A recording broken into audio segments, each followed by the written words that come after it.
The first stone of humiliation struck Piper before the chains ever did. Shame. The word sliced through the air, sharp as winter steel, echoing from wolf to wolf until it became a chant.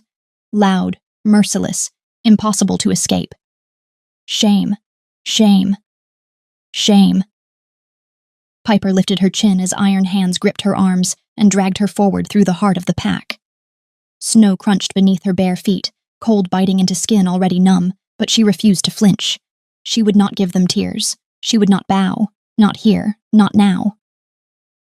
The pack lined the path like spectators at an execution. Wolves she had grown up with. Wolves who had once laughed beside her, trained with her, sworn loyalty to her family. Their eyes burned with disappointment, judgment, and something darker. Satisfaction. At the front of the procession walked her father, Albeda Gordon of House Valerie. His back was straight. His steps were measured. His face was carved from stone. He did not look at her. That was what shattered her. Not the chanting. Not the chains biting into her wrists. Not even the way her name was already being stripped from her in the murmurs of the crowd. It was the man who had raised her, who had molded her, trained her, polished her into perfection, leading her to ruin without a single backward glance. Piper pressed her lips together, tasting blood where she had bitten down too hard. She had known this day would come. Gods, she had known. She had spent months hiding the truth beneath layers of silk and discipline, swallowing sickness in silence, learning how to breathe through pain without making a sound. She had practiced standing tall in mirrors, practiced calm, practiced lies. But she had underestimated one thing. Her mother. The discovery had come quietly. A hand lingering too long on Piper's stomach. A sharp inhale, eyes wide with disbelief. Disappointment that didn't need words. Piper had begged her then, whispered, pleaded, promised answers later. She had asked for protection, for time, but her mother had always been dutiful, always obedient, always eager to please her husband. So she told him. The memory of his growl still echoed in Piper's ears, a sound so deep and furious it had rattled the walls of their estate. His wolf had surged close to the surface, claws scratching behind his eyes, rage radiating from him in suffocating waves. Not because she was pregnant, because she had embarrassed him. A high-ranking beta in the Alpha King's court, a man whose entire worth was built on image, honor, and ambition. Piper was his greatest achievement, his masterpiece, the daughter he had groomed to be Luna. He had invested everything in her. Grace, education, obedience, power dressed as poise, and now she had ruined it. The chanting grew louder as they reached the edge of the pack territory. Beyond the final boundary stone stretched nothing but white. Endless snow and death. The wastelands. Piper's stomach twisted. Not from fear for herself, but for the life inside her. She had begged again then. Begged her parents to keep this private. To let her name remain untouched. To shield her child. Her father had chosen spectacle instead. Tradition demanded punishment. Her father demanded bloodless ruin. He stopped at the boundary and raised a scroll. The chanting fell silent, anticipation thick in the frozen air. By order of the crown, he began, his voice cold and unwavering, and in accordance with pack law. Piper stared at his profile, searching, desperate for something. A flicker of hesitation, a tremor, a sign that she still mattered. There was nothing. Piper of House Valerie, he continued, you stand accused of carrying a child without naming your mate. You have brought shame upon your pack and your kingdom. The words landed like blows. For this crime, you are sentenced to exile. A murmur rippled through the crowd. You are to be cast into the wastelands, Gordon said, rolling the scroll closed. To live or die as fate decides. Piper's knees buckled. And from this moment, he finished, you have no pack. You have no name. Her strength abandoned her. She collapsed into the snow, cold seeping through thin fabric, breath leaving her in a broken gasp. The world blurred as White swallowed everything. Somewhere, she didn't know when or how, her voice tore free. "Father, please." For a heartbeat, she thought he might turn. He didn't. Boots crunched as the pack began to disperse. One by one, they turned their backs on her. On the daughter they had celebrated. On the woman they now condemned. When the last footsteps faded, Piper lay alone. No pack. No home. No family. She pressed a trembling hand to her stomach as tears finally fell, hot against the snow. They had abandoned her. By blood. By pack. By home. And in that frozen silence, Piper realized the truth that would change everything. If she survived this, she would never belong to them again. The cold was the first thing that tried to kill her. It crept beneath her skin, sank into her bones, and whispered promises of sleep. Soft, seductive lies meant to coax her into stillness. Piper lay where she had fallen, the snow molding itself around her body as though the wastelands were already claiming her. "Just close your eyes," it seemed to say. "Rest." She almost listened, but then her stomach tightened, not from hunger, but from something deeper. A faint, aching pressure. A reminder. She wasn't alone. Piper forced her eyes open, breath tearing from her lungs in a shudder. Night had fallen quickly, the sky stretching vast and indifferent above her. No torches, no howls, no pack warmth humming through the earth. Only silence. And the cold. With shaking arms, she pushed herself upright. Every movement burned, but staying still would be worse.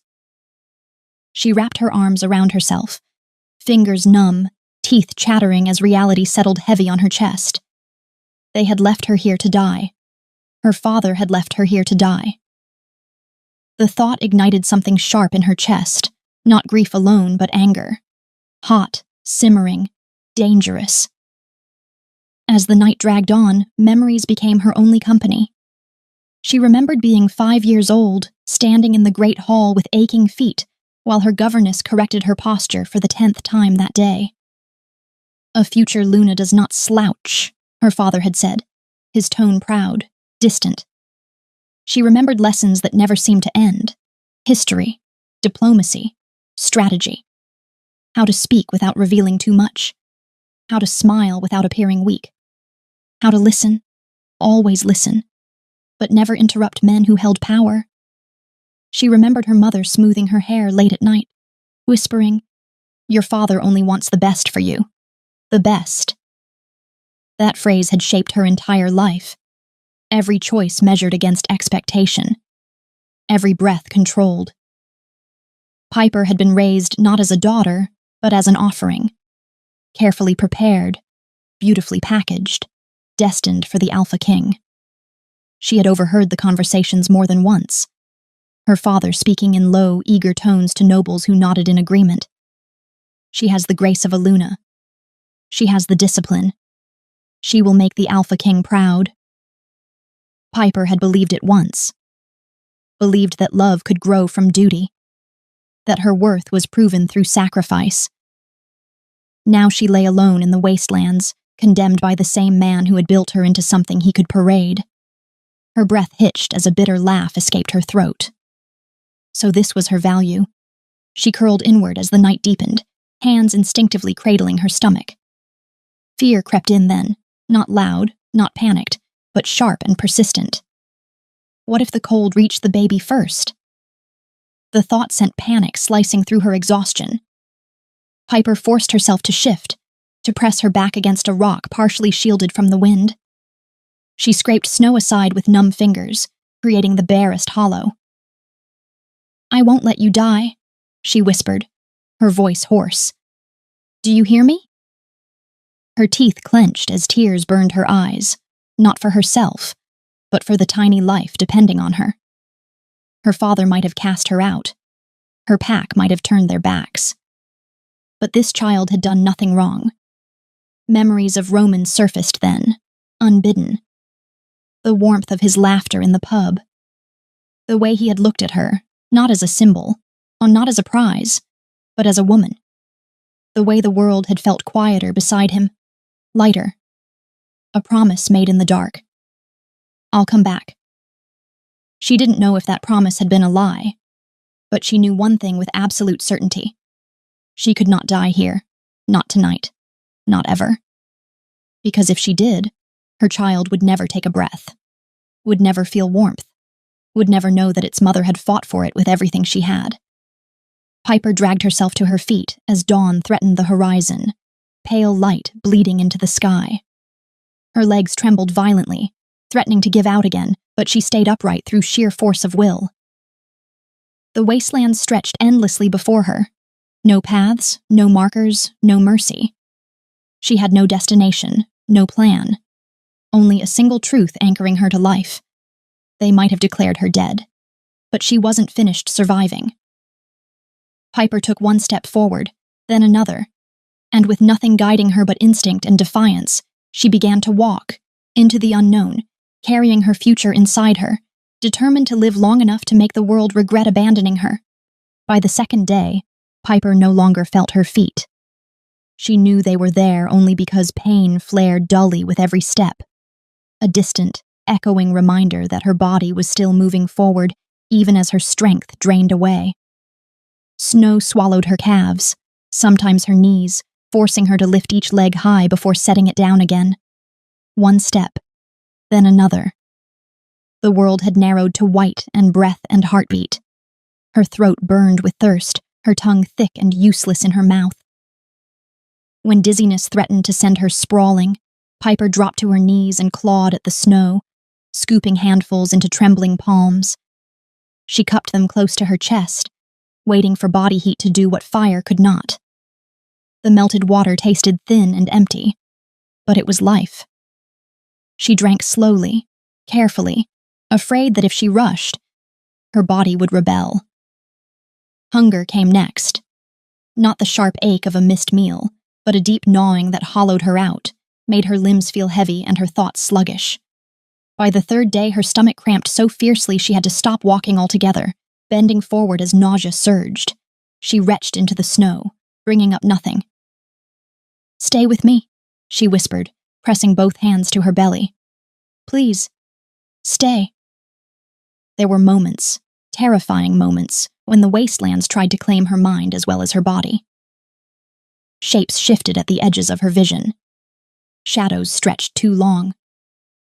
Once, she could have sworn she heard her name carried on the wind, soft and coaxing, like her mother's voice calling her home.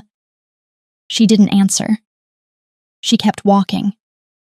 Each night she curled into herself, carving shallow hollows in the snow, while using her own body as a shield against the wind. Sleep came in broken fragments, violent dreams stitched together with memories she couldn't escape.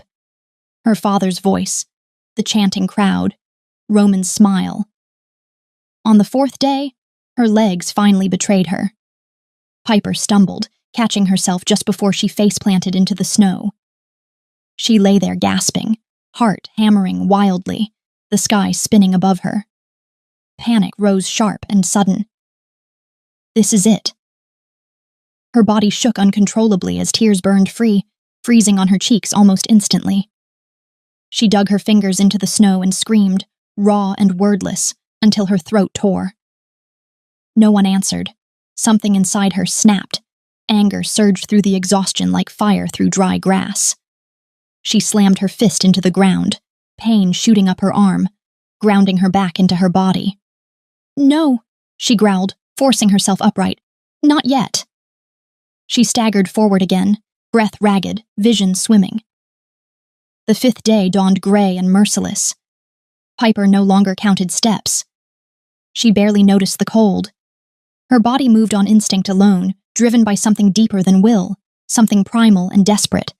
And then, she stopped. The land ahead dipped sharply, the endless white breaking apart into jagged stone. A cliff rose from the wastelands like a wall, dark and unforgiving, cutting across the horizon. Hope flickered weakly in her chest. Cliffs meant elevation. Elevation meant something, anything, beyond flat, endless death. She approached slowly, legs screaming in protest, until the edge revealed itself. The drop was steep, the rock face rough and partially iced over.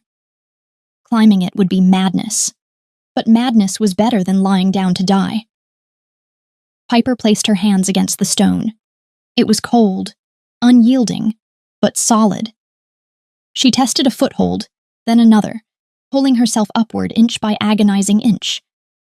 Halfway up, her fingers slipped. Her heart leapt into her throat as she slid several feet down, scraping skin raw, pain flaring bright and immediate. She clung desperately to the rock, breath coming in panicked sobs. "I can do this," she whispered through clenched teeth. "I have to." Her arms trembled violently as she climbed again, muscles screaming, vision blurring. She slipped a second time, her body slamming hard against the stone, knocking the air from her lungs. For a moment she just hung there, chest heaving, fear roaring in her ears. Then her stomach tightened. Not painfully, firmly. A reminder.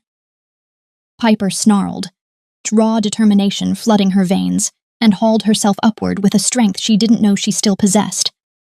When her hands finally gripped the edge, she collapsed forward, chest pressed to the rock, sobbing as exhaustion crashed over her in a crushing wave. She didn't move for a long time. When she finally lifted her head, the world beyond the cliff came into focus, and Piper froze. Nestled in the distance, surrounded by snow but untouched by it, smoke curling faintly from its chimney, was a cottage, real, solid, alive. A broken laugh escaped her throat as tears streamed freely down her face. She stared at it as though it might vanish if she blinked. For the first time in 5 days, hope wasn't just a fragile idea. It was real, and it was waiting. Piper did not remember walking to the cottage. She remembered staring at it, afraid that if she blinked, it would vanish like every other false promise the wastelands had whispered to her. The world narrowed again, not to pain this time, but to one singular pull. Go. Her legs moved on instinct alone, carrying her across the snow with a stumbling urgency. Every step felt unreal, as though she were walking through a dream stitched together by desperation. When she reached the door, her hand hovered in the air. It was solid wood. Real. Her knuckles struck it weakly. Once. Twice. "Hello?" Her voice cracked, thin and fragile. No answer. Fear surged sharp and sudden. What if it was abandoned? What if she had climbed the cliff only to die on its other side? Piper pressed her shoulder against the door and pushed. It creaked open. Warm air spilled out, brushing against her face like a blessing. The scent of wood smoke lingered faintly, old but comforting. Piper staggered inside and nearly collapsed as the door shut behind her. The cottage was small, simple. A single room with a hearth, a rough wooden table, shelves lined with jars and dried herbs. Everything was worn but cared for, and on the table, bread. Her breath caught painfully in her chest. For a heartbeat, she only stared at it, horror and longing warring inside her. Her mind screamed caution. This was someone's home, someone's food, someone's survival. Her body answered louder. Her knees buckled and she stumbled forward, grabbing the loaf with trembling hands. She tore into it with a desperation that bordered on feral, biting deep, barely chewing as warmth and sustenance flooded her starved body. Tears streamed freely as she ate. "I'm sorry," she whispered around a mouthful, guilt burning as fiercely as hunger. "I'm so sorry." When the bread was gone, crumbs clutched in her fists, she found a clay jar near the hearth. Water. She drank slowly, reverently, afraid her body might reject the kindness. It didn't. Exhaustion hit her like a hammer. Piper sank onto the small bed near the wall, the mattress thin but impossibly soft after days of ice and stone. Her hands drifted to her stomach, resting there instinctively. "We made it," she murmured. "Just for now, we made it." Sleep claimed her instantly. It was the deepest sleep she had known in days, heavy, dreamless, merciful. When she woke, sound shattered the fragile peace. What do you think you're doing in my house? Piper jolted upright with a gasp, a heart slamming against her ribs. An old woman stood near the door, a sack slung over her shoulder, eyes sharp and blazing with fury. I'm sorry. Piper scrambled to her feet, panic flooding her limbs. I knocked, I swear. No one answered. I didn't know. Of course you didn't, the woman snapped. They never do. Her gaze swept the room, landing on the empty table. Her jaw tightened. You ate my bread. Piper's throat closed painfully. I'll replace it. I swear. I would have died otherwise. The woman scoffed, stepping further inside, dropping her sack heavily onto the floor. Everyone's dying out here. That doesn't give you the right. She stopped mid-sentence. Her eyes narrowed, not with anger this time, but something sharper, more focused. She stared at Piper's middle. Slowly, deliberately, the woman lowered her sack. You're pregnant, she said. It wasn't a question. Piper's hands flew instinctively to her stomach. She swallowed hard and nodded. The old woman exhaled slowly, some of the fire draining from her posture. Silence stretched between them, thick and uncertain. Gods, the woman muttered under her breath. You look half dead. I almost was, Piper whispered. For a long moment, the woman simply studied her. Piper braced herself for disgust, for condemnation, for the same judgment she had learned to expect. It never came. Instead, the woman turned sharply toward the hearth. Sit, she said gruffly. You're not fit to stand. Piper hesitated. I can leave. I don't want to cause trouble. You step back out into that cold, the woman snapped, and you won't make it another night. Sit. The command left no room for argument. Piper obeyed, sinking onto the edge of the bed as the woman busied herself with unpacking the sack. Flour, dried roots, preserved meat. Survival. The woman lit the fire with practiced ease, warmth blooming through the room once more. I don't take in strays, she said quietly, her back turned, and I don't trust anyone who wanders this close to the cliffs. Piper hugged herself, voice barely audible. I don't have anywhere else. The woman glanced over her shoulder, eyes lingering again on Piper's stomach. You can stay, she said at last. For now. Relief crashed over Piper so hard her vision blurred. As she curled inward, exhaustion and emotion tangling tightly in her chest, one truth settled heavy and undeniable. This stranger was the only thing standing between her and death, and Piper didn't know if she could afford to trust her, or if she had any other choice. The old woman did not ask Piper's name.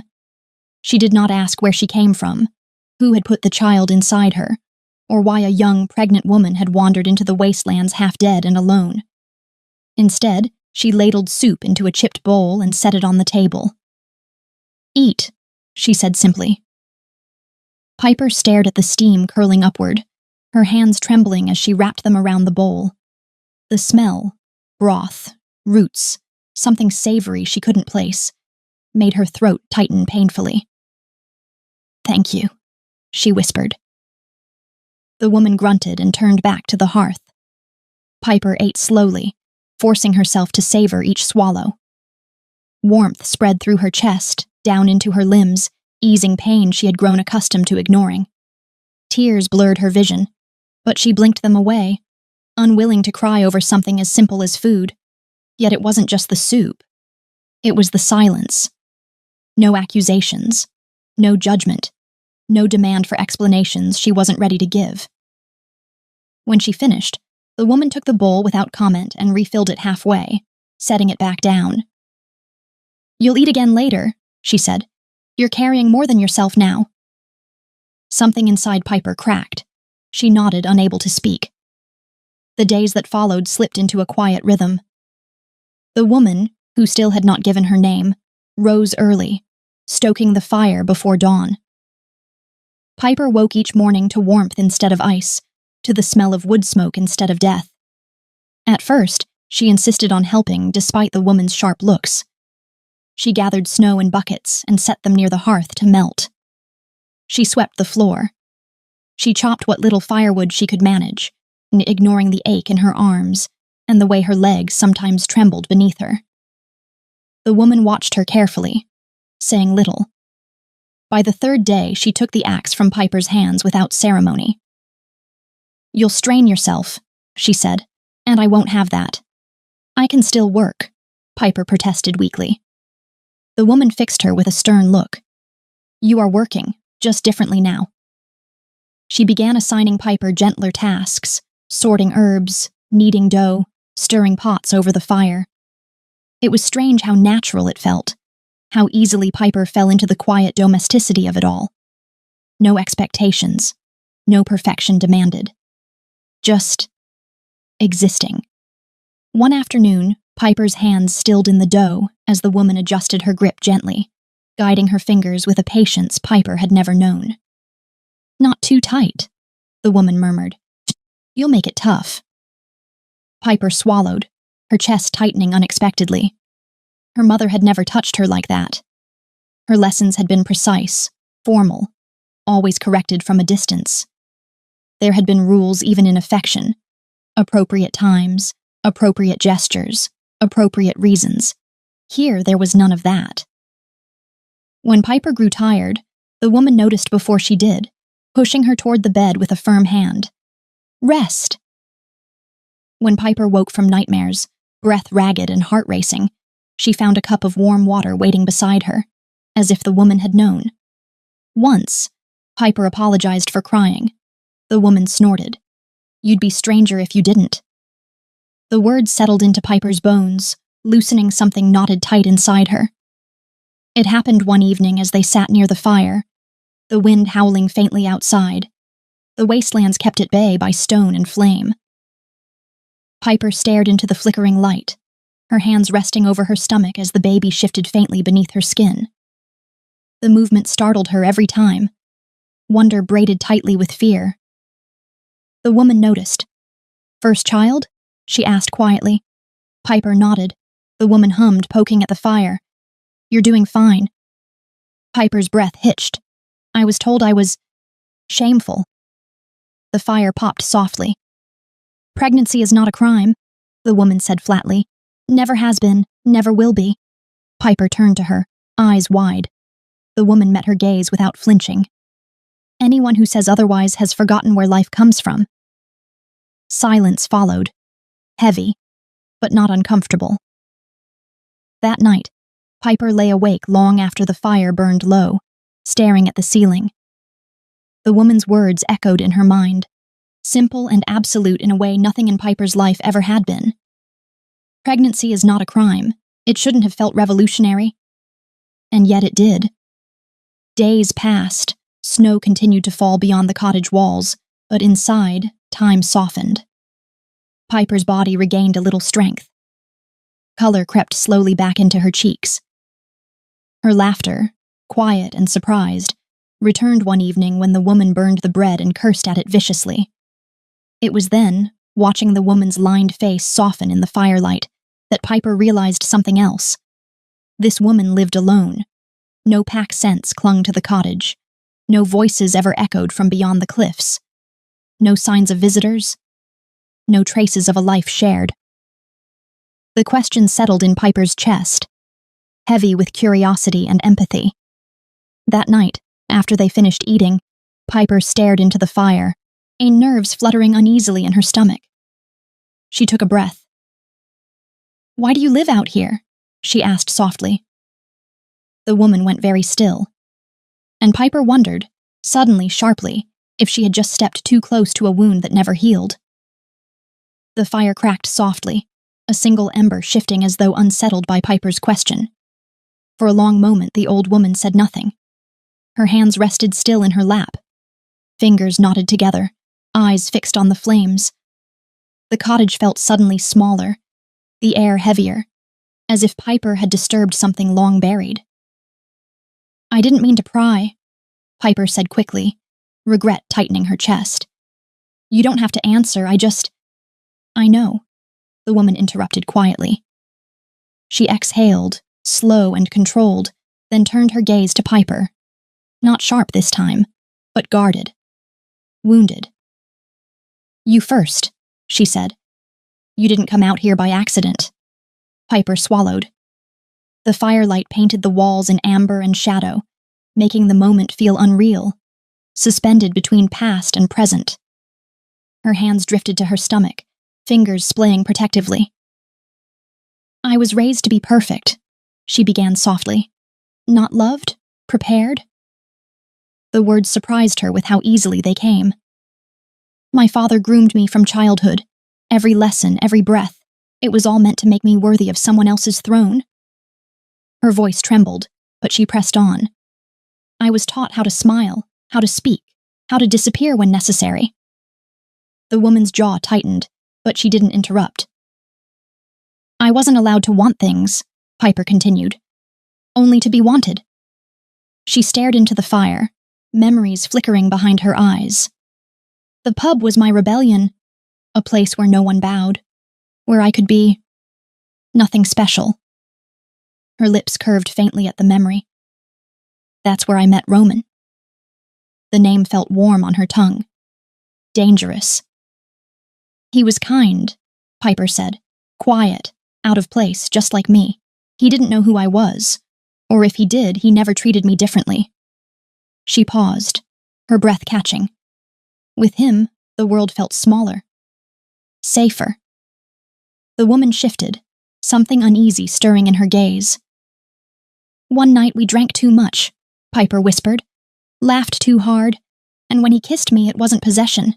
It wasn't expectation. It had been gentle, chosen." "I don't regret it," Piper said firmly. "Not for a second." The fire popped loudly.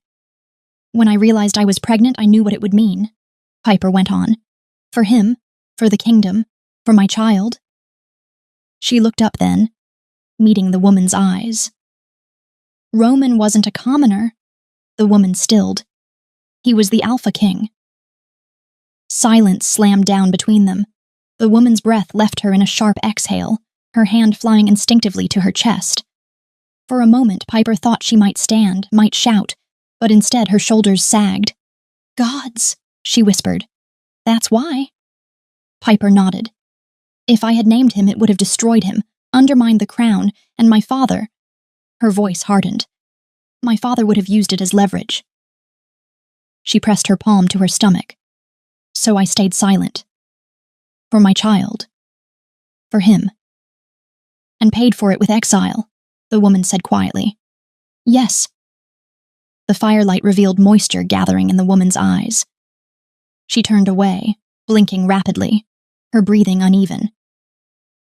"I've delivered babies before," she said hoarsely. "Too many." Piper frowned.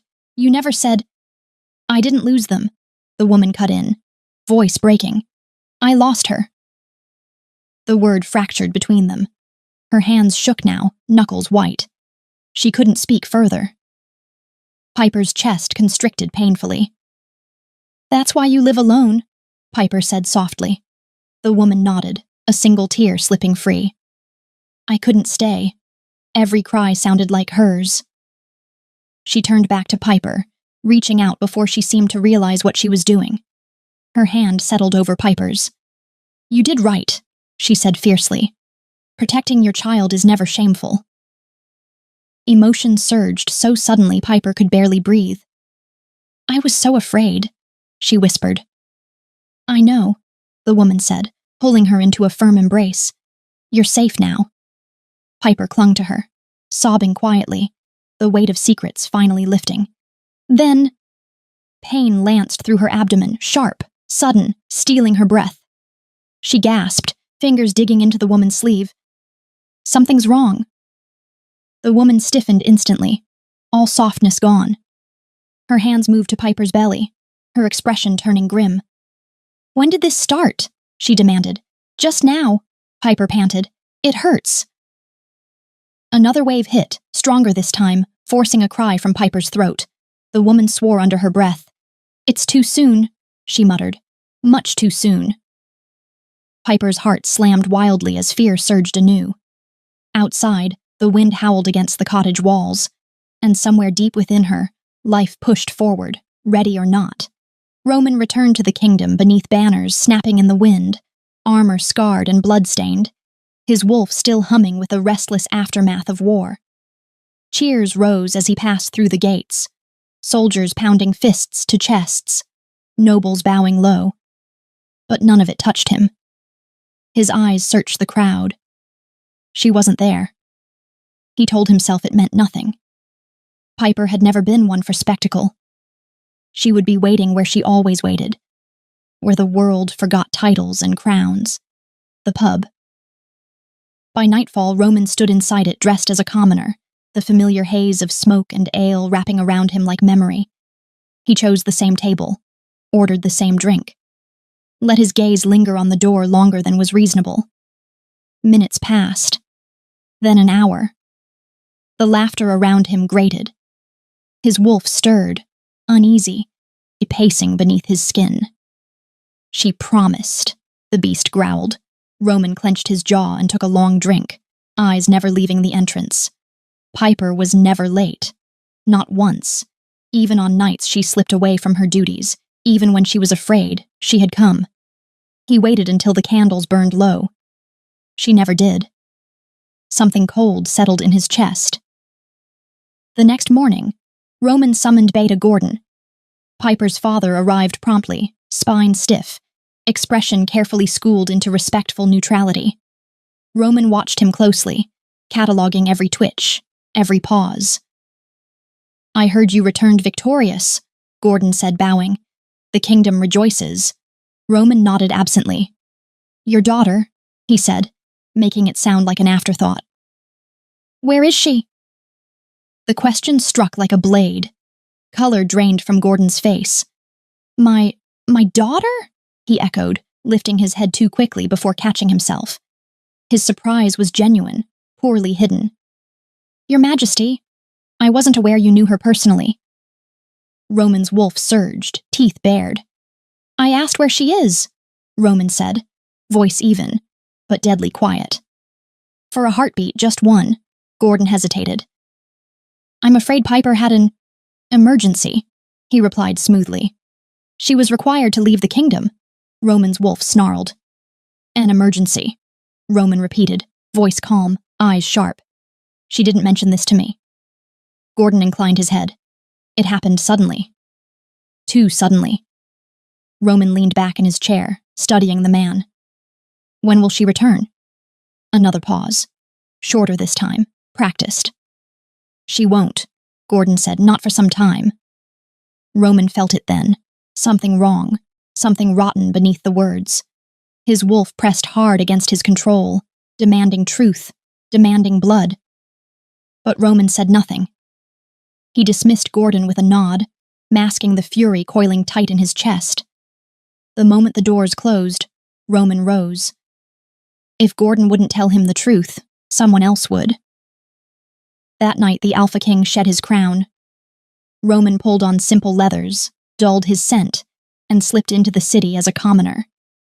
The pub welcomed him without question, ale flowing freely as he slid coins across the table to a group of men already half drunk. They talked easily, of weather, of taxes, of gossip that tasted like rot. Roman listened. Another round. Their voices loosened further. "You hear about Beta Gordon?" One man slurred. "Cold bastard." Roman stilled. "What about him?" The man laughed harshly. "Banished his own daughter." The world tilted. "For what?" Roman asked, carefully casual. "Shame," another chimed in. "Girl was pregnant. Wouldn't name her mate." Roman's grip tightened around his mug. "They say he dragged her through the pack himself," the first man continued, "sent her into the wastelands like she was already dead." The pub roared with laughter. Roman heard nothing but the thunder of his heartbeat. "No," his wolf snarled. "Ours." "When?" Roman demanded, voice low. "A week ago," the man said. "No one survives out there that long. Snow'll take you, or worse." Roman stood so abruptly his chair crashed backward. Coins scattered across the table as he turned and strode for the door, his control splintering with every step. A week. His chest burned with fury, guilt, a terror twisting together until he could barely breathe. She had waited for him. She had trusted him. And he hadn't been there. The Alpha King summoned men before dawn, silent, loyal warriors who didn't ask questions. Horses were saddled, weapons secured, cloaks thrown against the cold. As Roman mounted his steed, his wolf surged forward, wild and desperate. Find her. Roman kicked his horse into motion, the kingdom gates blurring past as they rode hard for the wastelands. Snow began to fall almost immediately, thick and unforgiving, swallowing tracks and hope alike. He leaned low over the saddle, breath ragged, fear gnawing at his gut. Hold on, he begged silently. Please, hold on. The wastelands stretched before them, endless, merciless, and with every mile, Roman feared the truth he couldn't escape. He might already be too late. Pain tore through Piper like lightning. She screamed, the sound ripping from her throat as her body bowed under the force of it. Sweat slicked her skin, despite the cold seeping through the stone walls, her fingers clawing at the blankets as another contraction crashed over her. The old woman moved instantly. Breathe, she commanded, voice sharp and steady as iron. With me, now! Piper tried. Gods, she tried. But pain blurred everything, turning the world into white-hot fragments. Her body shook, muscles locking and releasing in brutal waves, each one stronger than the last. I can't, Piper sobbed. It hurts too much. I know, the woman said, gripping Piper's shoulders firmly. I know. Blood stained the sheets.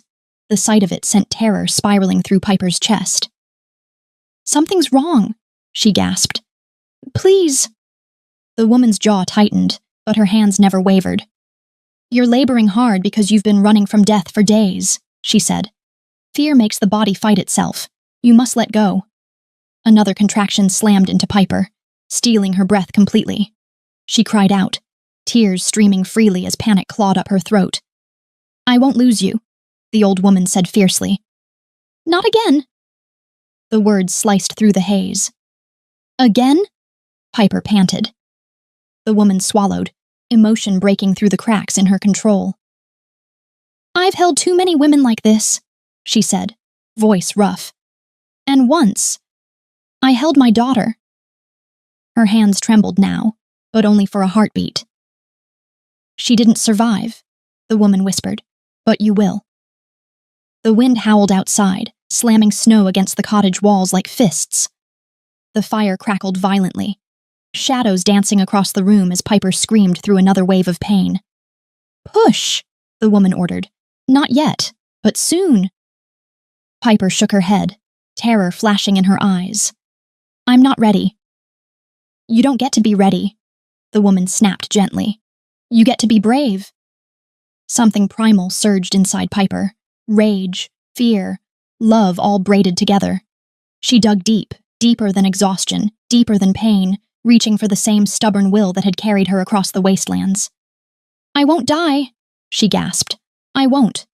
That's it, the woman encouraged. Hold on to that. Then, the door exploded inward. Cold air and snow rushed into the cottage as a towering figure filled the doorway, cloak whipping violently behind him. For a single frozen heartbeat, the world stilled. Roman. Piper's eyes widened, disbelief stealing what little breath she had left. Roman? She whispered, broken and shaking. His name was a prayer, a curse, a miracle. Roman dropped to his knees beside her instantly, armor clattering to the floor as his hands framed her face. His eyes were wild, terrified, relieved, shattered all at once. I'm here, he said hoarsely. I've got you. The old woman barely glanced at him. If you're here to distract her, leave, she barked. If you're here to help, stay quiet. Roman nodded sharply, pressing his forehead to Piper's. Breathe with me, he whispered, just like we used to. Her sob broke loose as relief flooded her. She clung to him, anchoring herself in the sound of his voice, the scent of him, real, solid, alive. Another contraction surged. Now, the old woman said. Push. Piper screamed, knee body arching as she bore down with everything she had left. Roman held her, whispering encouragement, tears streaking silently down his face as he watched her fight. Blood, pain, fire. Again, the woman urged. Piper pushed. The world narrowed to sound and sensation. The roar of her own pulse, the burn of her muscles, Roman's desperate grip on her hands. Then, a cry split the air. Sharp, strong, alive.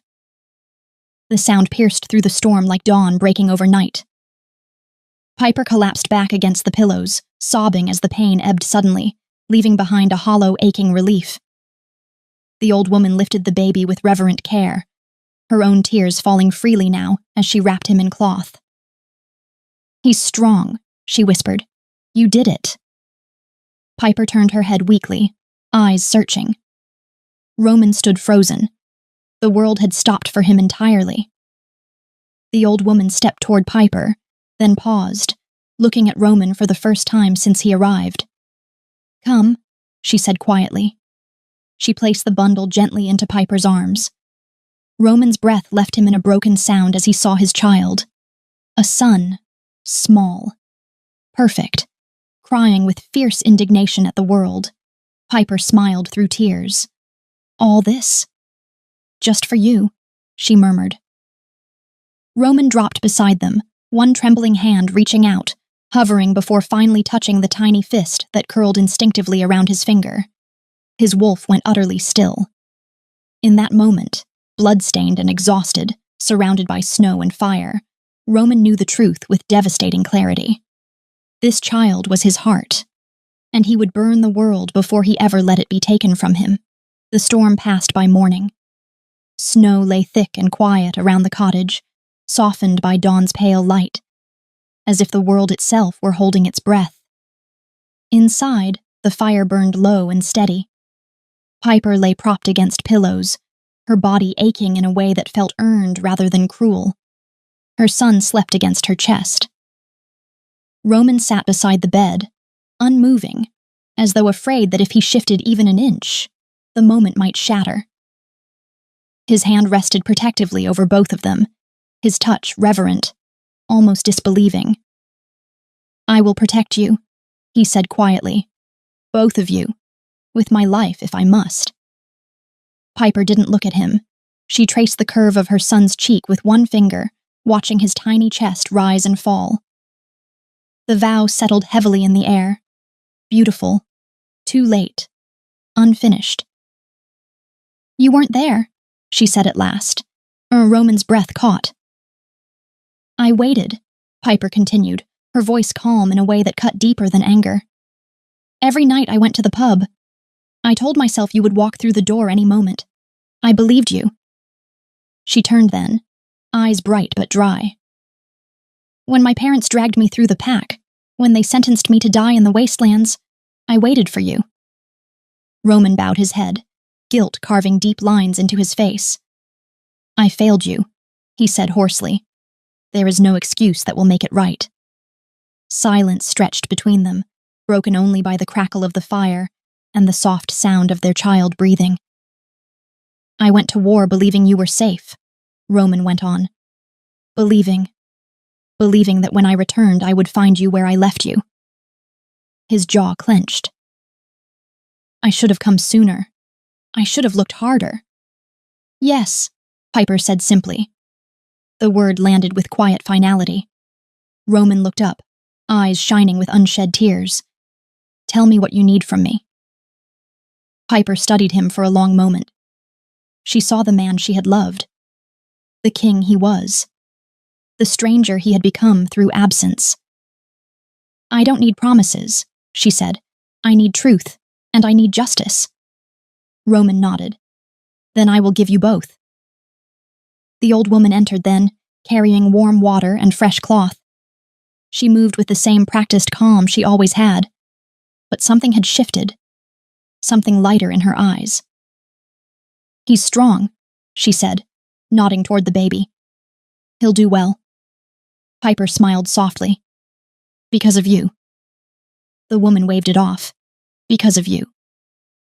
By midday, preparations were underway. Roman sent his men back with instructions.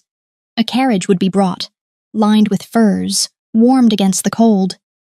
Supplies were delivered to the cottage, food, blankets, medicine. The old woman watched it all with mild interest, never interfering. When everything was ready, Piper gathered her courage. "Come with us," she said quietly. "You don't have to stay alone." The woman stilled. She turned slowly, her gaze drifting to the window, to the cliffs beyond, to the endless white she had chosen as her refuge. "This is my home," she said at last. "I stay because someone always ends up needing it." Piper's throat tightened. "You saved my life." "And you healed mine," the woman replied. "That is enough." They embraced then, brief but fierce. When Piper was settled into the carriage, Roman mounted his horse beside it, positioning himself where she could see him at all times. The old woman stood in the doorway of the cottage, watching until the distance swallowed her from sight. The journey back was slow. Piper held her son close, her body still weak, her heart heavy with what awaited them. Roman rode in silence, his posture rigid, his wolf alert. When the kingdom gates finally came into view, the air shifted. People gathered. Whispers rippled through the streets as the Alpha King rode beside a closed carriage, his expression unreadable. No banners flew, no music played. Only curiosity. Only tension. The carriage rolled forward, and as it crossed into the heart of the kingdom, into the full view of the pack, Piper lifted her chin. Whatever came next, it would not be silence anymore. The great hall fell silent as the carriage doors opened. Courtiers leaned forward. Nobles whispered behind gloved hands. Guards stiffened as Roman dismounted first, his presence commanding the room without a word. Then he turned and offered his hand inside the carriage. Piper stepped down slowly. She wore no chains, no sackcloth, no disguise.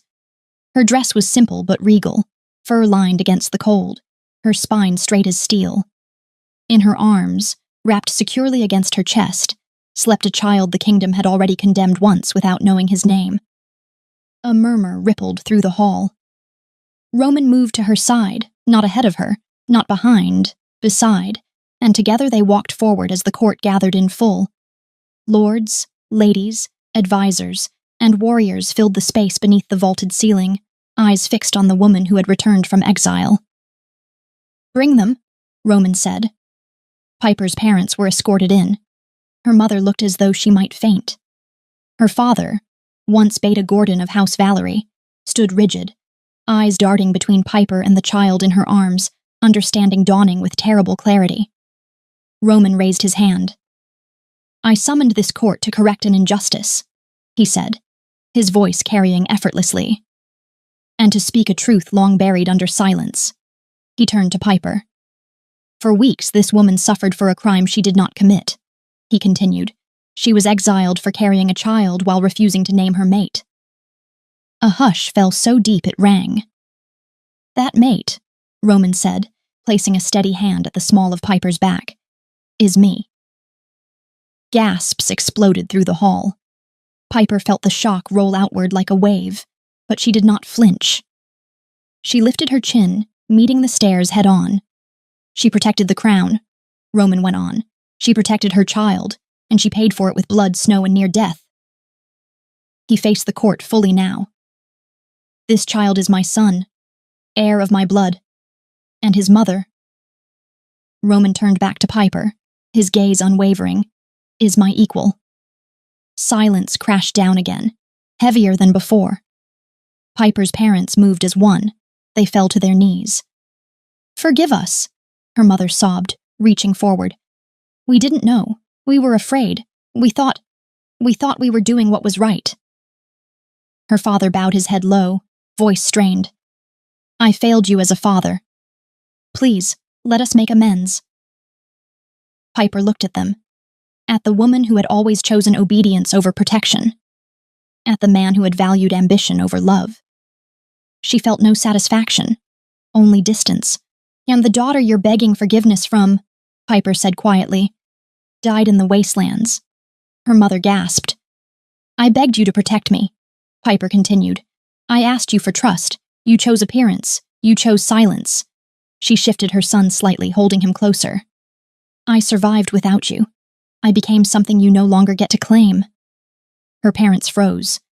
You may rise, Piper said, but you will not follow me into the life I built from your ashes. Roman stepped forward then. Beta Gordon, he said coldly. You lied to your alpha. You abused your authority, and you condemned an innocent woman to death to preserve your pride. Gordon's shoulders trembled. I strip you of your title, Roman declared. Effective immediately. You are no longer Beta of this kingdom. A collective intake of breath filled the hall. Gordon bowed his head, ruined. Roman turned back to Piper. The court waited. For instruction, for judgment, for the future. Piper took one step forward. I do not stand here as a victim, she said. I stand as proof. She looked around the hall, at the nobles who had whispered, the wolves who had chanted, the kingdom that had watched her fall and assumed she would never rise. I was exiled, she said, voice steady. I survived, and I returned not to beg, but to claim what was always mine. Roman reached for her hand. She took it. Together they faced the throne.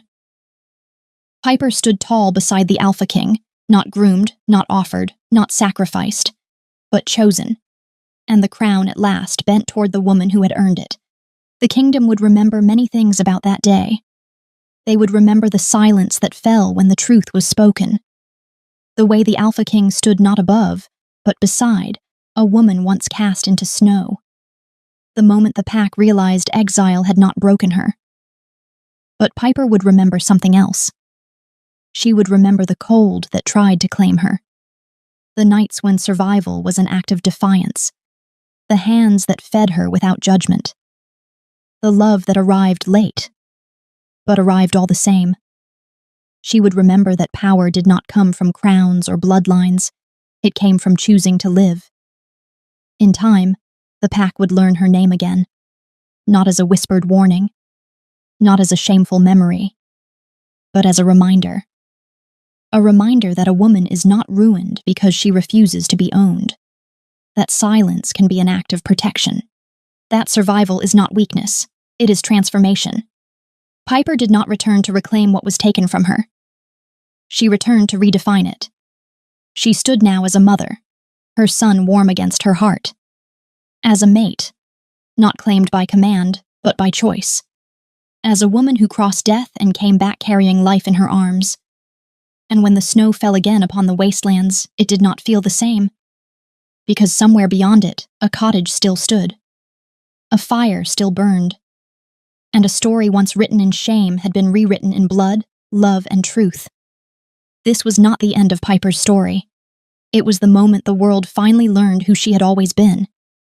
If this story moved you, if Piper's journey stirred something in you, don't let it end here. Like this video to support the channel.